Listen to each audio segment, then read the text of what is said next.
আপনারা জানেন এই যে বেগম খালেদা জিয়াকে নিয়ে যা হচ্ছে বাংলাদেশে, ওনার অসুস্থতা, বিদেশ যাবে কি যাবে না, তারেক রহমান আসবে কি আসবে না, আমি শুরু থেকে এখানে পলিটিক্যাল কনস্পিরেসি, রাজনৈতিক ষড়যন্ত্রের আভাস পাচ্ছি। কিন্তু আপনারা তো সেদিক দৃষ্টি নাই, আপনাদের নেতাদেরও দৃষ্টি নাই।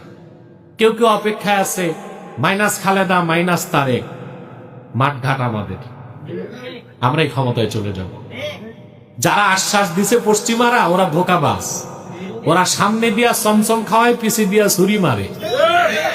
অবস্থা যে হবে মিশরের মুরসির মতো সেই খবর নাই, সব কিছু আদায় টাদাই করে ফাঁসিতে লটকায় দিবে, ফাঁসিতে জন্য। এগুলো বুঝতে হবে আমাদেরকে। অনেকে বলে আমরা রাজনীতি করি না, আমরা রাজনীতি করি না, রাজনীতি চর্চা করি। কারণ আমি আমার কমকে তো বাদ দিতে পারি না, পারি? জাতিকে বাদ দিতে পারি? বাদ দিতে পারতাম বহু আগে বাংলাদেশ ছেড়ে ভাগতাম, পালাই না। কিন্তু দায়বদ্ধতা আছে আমাদের, আমাদের দায়বদ্ধতা আছে এই জাতির প্রতি, সেজন্য আমরা পালাতে পারি না। কথা বুঝলেন নাই? ভাবসাব কি একটা, সবাই ক্ষমতায় যাচ্ছে, সবাই, প্রত্যেক দলের নেতা স্বপ্ন দেখতেছে আগামীর প্রধানমন্ত্রী।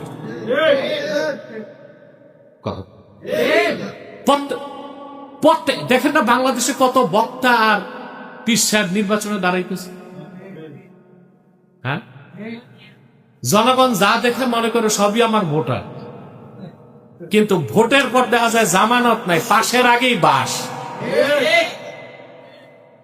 জনগণের পাস বুঝলো না, পাওয়ার পলিটিক্স বুঝলো না, রাজনীতির মার্কেট বুঝলো না, গ্লোবাল পলিটিক্স কে অ্যাভয়েড করে বাংলাদেশের রাজনীতিতে কিছু করা যায় না তাই বুঝলো না, বা সব প্রচার করতেছে, সব নির্বাচনে পাশ করে সবাই প্রধানমন্ত্রী হওয়ার স্বপ্ন দেখতেছে।